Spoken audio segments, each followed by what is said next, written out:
a warm welcome to our Science and Technology segment that gets you issues impacting the society, those issues that are centered around the technological advancements. I'm Neelu Vyas. In today's episode, we talk about as to what is a mobile app and how does an app work, how is it different from the websites, what are its advantages and disadvantages, and most significantly, how have apps revolutionized our modern day lives? All this and much more over the next half an hour. But before we kickstart the discussion today, let's take a look at this report, which will give you an idea as to what an app is. Take a look.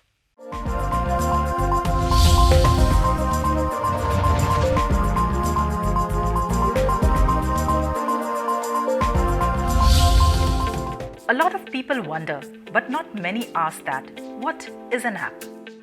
Perhaps a better question might be, what makes an app an app?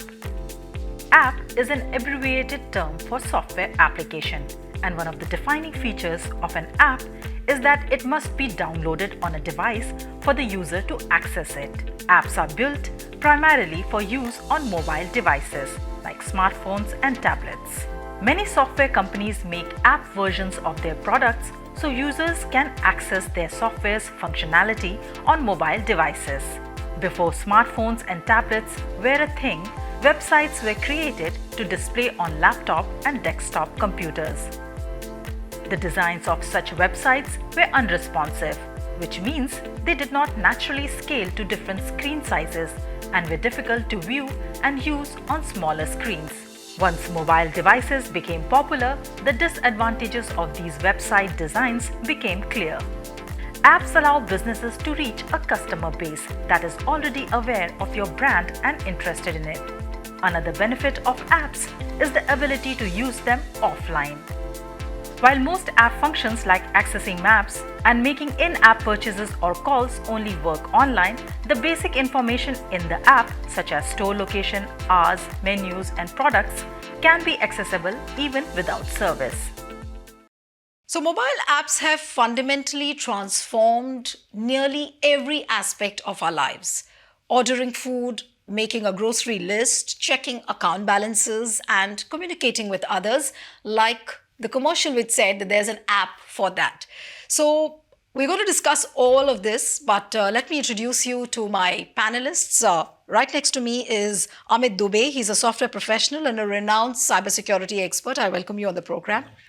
Next to him is Kanishk Gaur. He's also a software professional and also who's a founder of the India Future Foundation. This is a think tank which works on the digital safety and trust. And also connected to us on the phone line is Mr. Shashidhar Nanjandaya. He's a media educator and a communication professional. I welcome you, Shashi, on the program.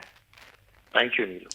Okay, so let's get started. And I'll begin with you, Amit, that when we say or when we talk about an app, generally people don't have an idea of what an app is. And if I were to ask you to explain in 2 lines that what is an app, how would you really define that? See, we have traveled a long journey from web application to mobile application. So right now when we are discussing about app, we are more focused on mobile app because now everything is coming on a mobile device, which is handy, which we can carry, and it is really convenient to get the access of any such data through app. So an app is actually that medium through which we can access that data, which is otherwise not possible, and can provide lots of data and can have our work done. Because ultimately in any such world, any such decision is taking place through that data, information that we are putting. Whether we are purchasing something or whether we are using it for entertainment or whether it is healthcare, then we are providing some data, our movements and all, and then we are expecting something out of it. So there are different kind of apps which is just changing your lifestyle every day. Right. And it is becoming so close to your day-to-day life, like you are eventually becoming dependent on those apps. So now from web app to mobile app, I would say when we used to have a laptop and PCs and to access that information, then providing a login and password. Now we don't need login and password for most of the apps because our digital identity is anyway there. Right. So once we have logged in through Google or Facebook, I think we can access any such app automatically. So that way it is simplifying all this experience Right. to an end user. And this is something which is a new world altogether. Right. Kanishk, if I could ask you, of course, there are too many benefits for an app and how you're using it and what benefits it's bringing to the end users. But what was the need? What was that compelling need? Why you brought in an app? With the earlier devices, those things were not happening. What app is doing right now? So I think personalization is an element Okay. which was not there. Now Right. everybody is moved on from laptops, they are hooked on to their mobiles. So a mobile app would enable you to get these services right at the palm of your hand. Right. So that is a key differentiator. The other aspect is lifestyle. Right. A lot of us today are moving to a digital lifestyle where we want to be connected to the internet at our pace and want to ensure that whatever services which are required for us are delivered to us on our doorsteps. Right. So moving from web app to mobile app is something which is enabling that. Right. So it's definitely an enabler, and Shashi has been writing columns, and he's mostly into the field of education. So Shashi, if I could come to you to ask you that, what is your assessment of the fact that how apps have really revolutionized today's modern world? Maybe if you could show some light, basically in the field of learning, if you could. Sure, and thanks for having me on the show, Neelu. I really liked what your guest just mentioned about lifestyle, because we now live in a mobile lifestyle world, it seems. And it seems that professions also are kind of gearing themselves towards human lifestyles. Something Okay. I do as part of my role, I'll just take a step back to explain that because it's very relevant to what I'm going to say. My role actually now involves facilitating behavioral learning for corporate employees. And much of it is actually cultural initiative. Okay. What technology has done is the technology itself is revolutionary. I would be a little more wary of the word revolutionized when it comes to the actual use or actual value of learning apps, for example, on the ground. I mean, there's a lot of apps that have revolutionized the way that we live our lives. Not so much at the professional level, Okay. but at the personal level. And I think the bridge between that personal and the professional lifestyles Right. is something that apps will continue to That's a significant point, Shashi, you've made. And Amit, this gap between the professional and the personal is what Shashi was mentioning. How do you really bridge this gap? And of course, it's evolutionary, because with the technological advancements, things will keep changing. So how does a common man really keep himself or herself abreast with whatever is happening? See, first of all, just to add what Shashi was mentioning right now, simplification is the key. So everybody is trying to simplify all these experience for an end user, Okay. so that they can actually use it to that extent, because not everybody is so technocrat and tech savvy, and they can provide lots of information just to configure the app, which used to happen.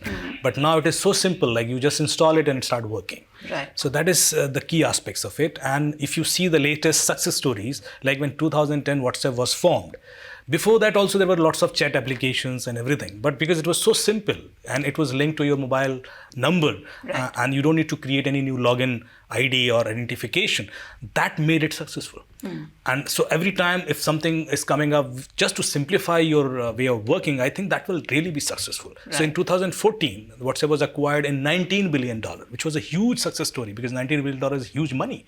And at that time, they were having 450 million users worldwide, Right. and with 45 employees altogether. So if you say like in 3 years, they made so much money. And just with an app which is actually free. And they are just offering text messaging service. At Right. that time, there was no voice or video. Right. So I would say like this is the thing which we are expecting now, whether it is Ola or Uber or Oyo or any such app. They are just adding that simplification to users' perspective, and In then fact, only it will be this used. point which you've just mentioned really tempts me to ask a very, very basic question. And Kanishka, I'll ask you on this. Which are the most popular apps of the world, if I could ask you? Because Ola, Uber, of course, these are the service apps which are being widely and extensively being used. But which are the other apps about which people really don't know and they are popular, and perhaps people also don't know how to download them, from where to download. So if you could just answer this very basic question for the audience which is going to watch this program, I think that'll be great. So in terms of global adoption, depending upon what the need is, people are using different kind of apps. That takes care of their ease of use. That takes care of primarily ensuring that their end services are met. So applications such as Spotify are very popular for music. Applications for booking hotels like Airbnb app is very popular. Applications such as Google Pay. Google Pay has been very successful globally. And recently it is taken over from Paytm as being one of the most successful payments app. So these are some of the apps which are used. Similarly, applications of Google, the Maps application is very popular. Applications such as WhatsApp, Facebook are taking over the world.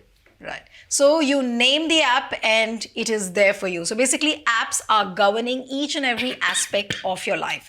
But let's take a break at this point of time, and on the other side, we learn the tricks of making an app. We'll be right back.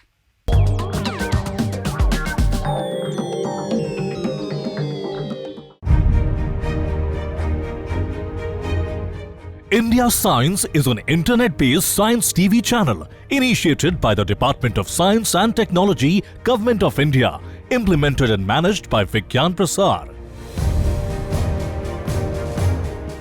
India Science on the URL www.indiascience.in is a bilingual channel with content in Hindi and English. It can be accessed on any internet-enabled device. This video platform is dedicated to science and technology knowledge dissemination with a strong commitment to spreading scientific awareness, especially with Indian perspectives, ethos and cultural context. The India Science mobile app can be downloaded from the Google Play Store and Apple Store.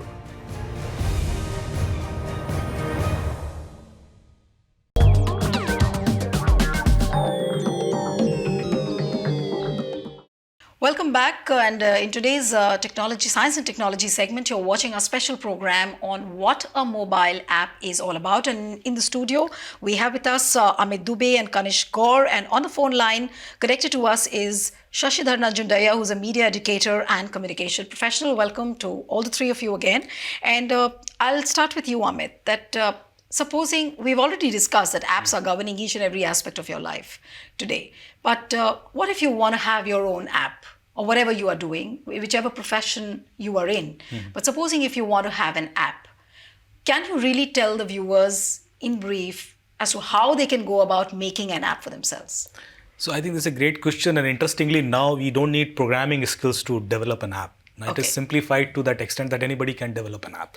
And we see people like kids from 8 to 9 like standard, and they are making successful apps. They are making really beautiful apps. Those are utility apps, and people are taking benefits of it. So I would like to recommend few of these platforms where you can just drag and drop and create a very good utility app. So you mean to say, is it that simple? That you simple. Just drag and drop and you get an app ready? Yeah, just like it used to be very difficult to create a website, but then there were many platforms that they helped us to create a website in minutes. And similarly, app, whether it is iOS app or Android app, you can create in minutes, literally in minutes, because most of these components are ready. So ideally in any such app, we have a database, we have an UI, and the information that we are feeding or collecting from different sources. Either we are feeding it from the user side or we are getting it from different other channels. If you are clear about this and you have a basic skeleton of your app, that what you want to do, whether you are doing something for your society or kids or for any other purpose. Skeleton, when you say, it's about what the objective of the app will be. Objective, for example, if I give you a latest example, in any such epidemic situation, when we want to just know when I'm meeting with someone whether this guy is already infected with something or not, you can do it through apps easily. The only thing is that the person should also have an app and I should also have the same app, and the app is just collecting his locations and monitoring whether he has actually traveled some countries and he was in airport and whatever locations he has been to. And if I'm meeting him, the app will identify what is the probability of having any such infection with this person. So I should be a little alerted and I can be a little conscious when I'm meeting with this person. But when I'll just interrupt you for a few seconds. Kanish, but when you are making an app, and as what Amit is saying, that is very, very simple. You drag, drop, you should have a certain design in your mind and a skeleton. But what about the language of the app? Because when you talk about the word APP, normally, the common man's thinking is, or maybe I wouldn't say common man, at least I'm going to think like that, you should have a science background. For that, if you cannot work on an app without it, if you have to design an app of your own. So what is the kind of grammar which you use? How big is your app going to be? What is the size? How do you codify it? So all those questions which come to my mind. So how do you really answer them? There are already existing ready-made softwares which are available where all these questions are answered. Okay. So if you create an app in one language, it can translate to maybe 36 different languages, and That's you don't interesting. need to code it again. Right. The second aspect is with respect to having functionalities where you want specific user behavior, you want a specific UI, UX, all that can be enabled. So these ready-made platforms which exist Right. can transform. And as Amit said, this could just enable a kid who is in class 9th or 10th. Right. He didn't go to a science class, but he can create his own app. The adoption of apps. Where is India right now when you compare it with the developed world? Are we really bang on where we should be, or we are lagging behind as compared to the other countries?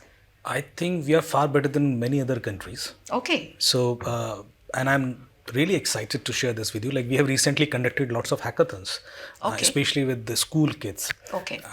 As I said, like 8th to 9th standards students, and they develop very interesting apps, utility apps, from waste management to cleaning and many other such uses. And some of them were actually picked by us to promote it and to really use it on a larger scale. Right. So the ideas are there, and that's why the apps, any app would require an idea. And these guys are really very creative, and they can come up with very interesting ideas where any such app can simplify Right. lots of such complexities. Right. So we are doing good, and lots of startups are running only on apps. And there are interesting ways of making money. So I think we should think from the business development perspective of it. Like, Right. when there is a money, when WhatsApp can make $19 billion with just an app, which is Any small app can become big it can anytime. become $1 billion. It can become a unicorn in time. So, and Right. we have that potential because India is a large country. Right. We can give so many downloads and users of that app which other countries cannot. Right. So we should actually, there's already platform. The apps, developing an app is not that difficult, and business model is already there.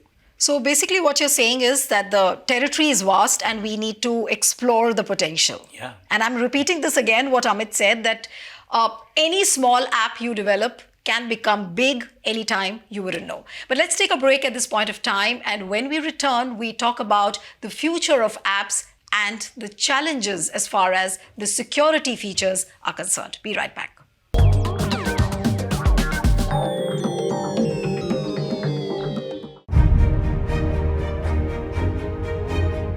India Science is an internet-based science TV channel initiated by the Department of Science and Technology, Government of India, implemented and managed by Vigyan Prasar. India Science on the URL www.indiascience.in is a bilingual channel with content in Hindi and English. It can be accessed on any internet-enabled device. This video platform is dedicated to science and technology knowledge dissemination with a strong commitment to spreading scientific awareness, especially with Indian perspectives, ethos and cultural context. The India Science mobile app can be downloaded from the Google Play Store and Apple Store.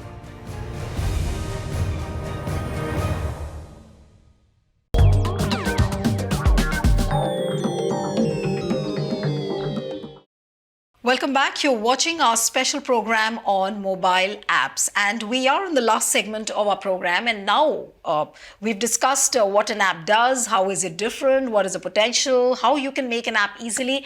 But now comes the most significant aspect, and the fact that app collects your data. But do you know that? And I'm going to ask this question to Amit, that there are various apps. Ola, Uber, even Maps, the locations you talk about. The main objective of the apps is that they are collecting a lot of data, which many times the users don't do because you allow the access. What is the biggest hindrance, if I could say, as far as your security is concerned? How would the users know that his data is not being misused? See, first of all, we need to understand like why why this data is valued so much.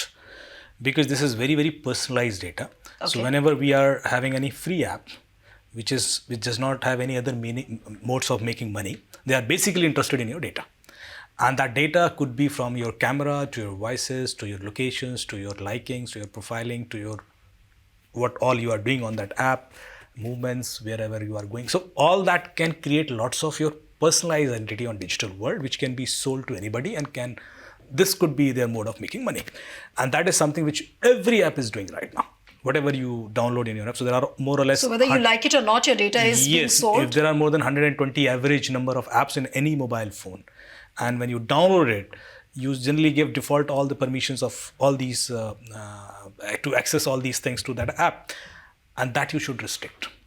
And that you can restrict even after installation. So there are provisions. You can go to your settings and can restrict any particular app. For example, Truecaller is an app. Why you should give camera access to Truecaller, Right. or any such other details which you have in your phone. And recently we found lots of such bugs where you just gave access to the camera or maybe a particular folder, but then the app was able to explore entire phone because there was no such security mechanism inside Android where they can restrict that app to see through only to one particular folder. They can actually see anything. And these kind of vulnerabilities can leak any other details of your phone to these apps. So that was the danger. Which means that this is a very big challenge when you talk about the dealing with apps. So how do you make a common man or a citizen aware? Because many times you do allow access, for so many features. You would say that no, you have to get into that app, so you would just say yes to it. And many times the users don't realize what they're doing. So how do you make them aware? And what is the basic mantra which the common man has to follow? So they should look at checking whether that app is genuine or a fake. So if you go to an Android or Apple Play Store, Right. there are applications which are there. So looking at the popularity, there are softwares which can help you find out whether that is a genuine or a fake app. Right. And whether that app has been downloaded by many people, what is the safety rating of that app? If you look at some of these elements, you can find out whether it is a fake or a genuine app. No, but there are many times you cannot make out the difference whether it's a rogue app or a genuine app. How do you make out the difference? Because what you're getting as fake on your mobile or on your tab, many times it looks so real that you would just be forced to believe into it. So for that, there are some platforms where you can check. Okay. So That's interesting. Yeah, so for example, Like? there is a platform called virustotal.com. Okay. And normally everybody reports to such kind of abused apps on Okay. that platform. So you can mention about that app or link or URL, whatever you have about it. And that particular platform can give you all the details about that app. Okay. Who all have reported it, from where it has been reported worldwide. And what all wrong this app is doing with you. And then you can take a conscious decision. So before installing anything, you should check at least on such platforms. On platforms like these. There are many such platforms. I'm just referring one, and then there are platforms provided by lots of antivirus companies. Right. And you can refer those platforms as well, where you just need to mention about that app or link, and then they can analyze it thoroughly. Okay, so this is one way by which you can ensure that you can make out the difference between a rogue app and a genuine app. But then the next question, Kanishk, is that this whole narrative about artificial intelligence, which is in the air, and how it's going to change your life, what is really going to be the impact of artificial intelligence, which is the new age technology, on the field of apps? How is it really going to revolutionize apps further? If I could ask you in a simpler way, what is the future of apps? The app is going to be a virtual assistant.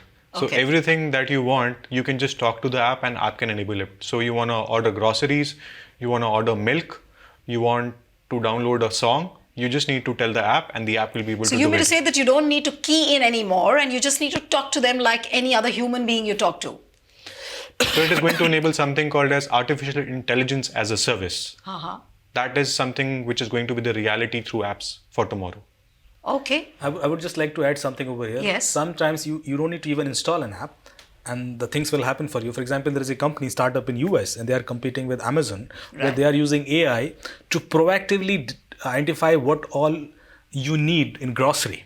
For example, they have sensors in your refrigerator and house, and if you are in need of milk or beer or anything, they will order it on behalf of you automatically, and it will Okay. be at your doorstep. So you are not interacting with anything. So it's basically like a Mind Friday for you all the time, Yes, and yes, whatever yes. services you need, you It have will there. happen. So actually, you are too much dependent on that on their decisions, Right. And they know you more than you, and they can take a decisions like whether you want to go for this movie because this is recently launched and you have been exploring about this Right. movie since 1 week or so. So that is something which is happening now. Right. We are reducing the gap between virtual and real world. Okay, so the gap between the virtual and the real world is getting lesser day by day. But Shashi, if I could ask you, and that's going to be the final question before we end the program, that when the difference between the virtual and the real gets closer and closer, and obviously, as Amit was saying, that all the time, 24/7, your life is going to be governed by apps, it's going to be governed by sensors, and you're almost going to be talking to machines all the time. So, what is the kind of impact which you see on the society, and where are we heading to? That is a great larger question to a very recent study. And that study, if you had done even like 50 or 70 years ago, you might have seen a small difference. That study says that individuals who had 15 minutes to socialize with colleagues, and this is all about, I'm talking about workplace, right? They showed a 20% increase in performance over their own peers who didn't interact for 15 minutes. But the kind of technology that we are seeing and the adoption of technology and the rate at which we are adopting technology might actually change the way that we ourselves behave, which means that that same study, if you did that in about, 20, 30 years from now, Right. individuals who had 15 minutes to socialize with colleagues, will they show a 20% increase in performance or not? That will be a doubtful a result. Right. And so when we are, so what is going to really happen in the future, although, reluctantly I'll admit that technology might be dictating it, what really will cut it is the kind of cultural, psychological, and sociological behavior Right. among human beings that is actually going to change over a period of time. Absolutely. And so I have to agree with your panelists when they say that it's inevitable. AI is inevitable. So what are you going to do about it? Right. Well, humans are going to change. Right, so the life is going to change completely, but as the entire quintessence of the program was about apps, and as Amit said that you name the app and you will have it. So go out there in the big world, explore all the apps as much as possible, but remember that all these apps come with some kind of vulnerabilities, they come with security challenges, and as what Shashi mentioned in the program, that is going to bring about a huge amount of behavioral change. So this human connect somewhere should not be lost. Explore the technology because technology is inevitable. You have to do that. You cannot live without it, but do not lose the human touch. Thank you so much, Amit Dubey, Kanishk, and also Shashidhar Nanjundaya. A very big thank you because you joined us from Bangalore. Thank you so much for joining on the program. And hope you like the program. You can share your views and your suggestions on the given email ID, which is there flashing on your screen. For me, it's goodbye.